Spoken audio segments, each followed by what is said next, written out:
lights on power stations. Are they a gimmick? I don't seem to think so. I mean, sure, it would sell the unit perhaps. All right, so my main reason for getting these power stations, other than their capabilities, which was right there where I wanted, but the lights put them over the top. EcoFlow was not even a unit I was considering because it's not known to be a powerhouse, really.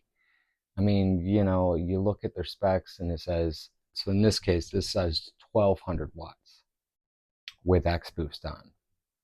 Reality is, you're getting a little bit above 6. Real watts, real running watts, it's only 600. This guy, he was already a powerhouse. 1800 watts continuous, 2400 watt surge, basically a wall outlet that is portable. I could plug, and they advertise 99% of all appliances.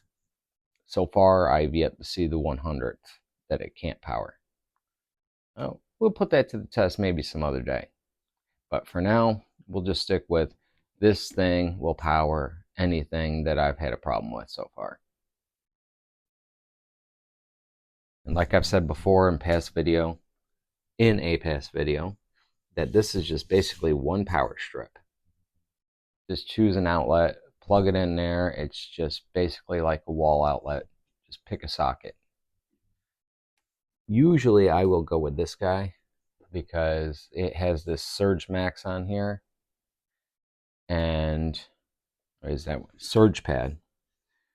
And it will basically, apparently that's the one that's supposed to take all the residual loads, like a compressor just starting up on either an air conditioner, which, by the way, I do have this thing running my air conditioner all the time. I've tried it with this guy, not going to happen.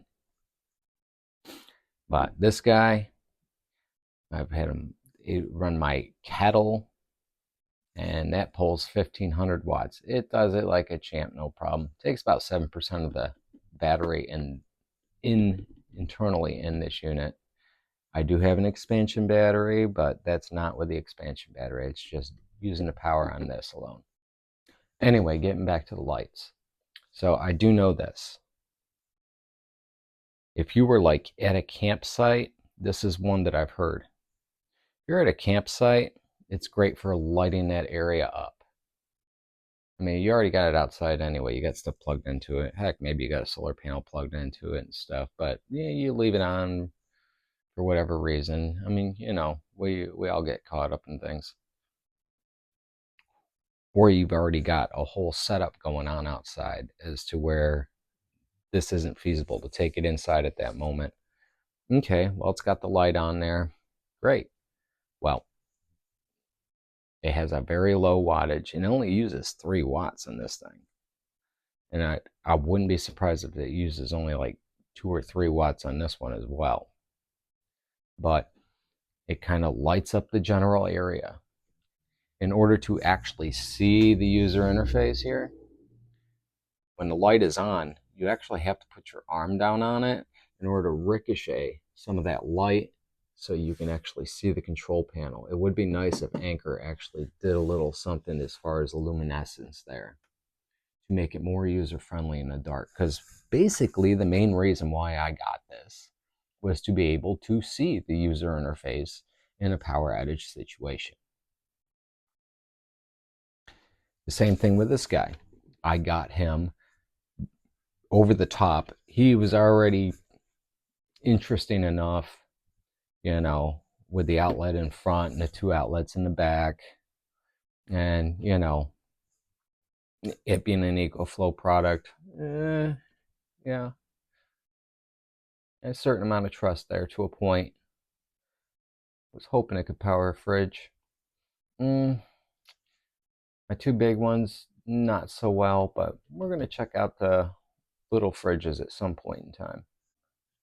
because I have a mini fridge that is going to have baby formula, and this guy is probably going to have to ensure that nothing goes wrong with that. And if it works out great, so be it. That will be its new best friend, is that refrigerator. In the meantime, though, it is really good for demonstration purposes. But yes, so I do know that camping, this has an SOS flickering on it. This has an SOS flickering on it. It's not really an SOS, it's just blinking. But demonstrate, there's your blinking. Now, people would say, okay,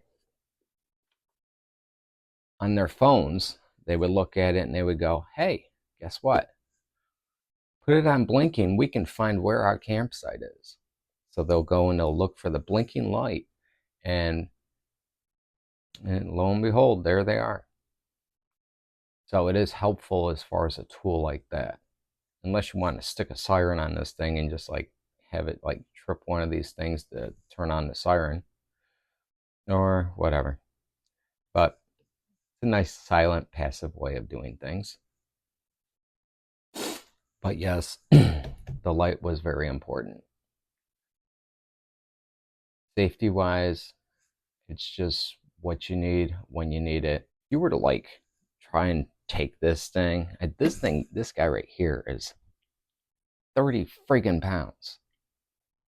So what? If it didn't have this light on there, I would be having to like grab my phone, which is going to be the first thing that you do in a power outage.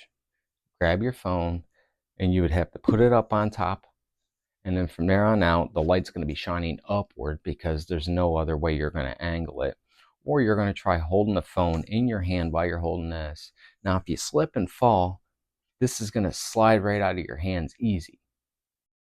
I got a cat, and cats puke. Sometimes their poop doesn't always stay in their litter box because it's stuck to the butt or something like that. Yes, I know, sweetie, I'm talking about you. So, for safety reasons, it's really good idea to have a light on here. And that was why I just said, yes, this is my guy. Same thing with this. This is my guy. Anyway, like, comment, subscribe, please, for any further videos pertaining to this kind of stuff. Thank you.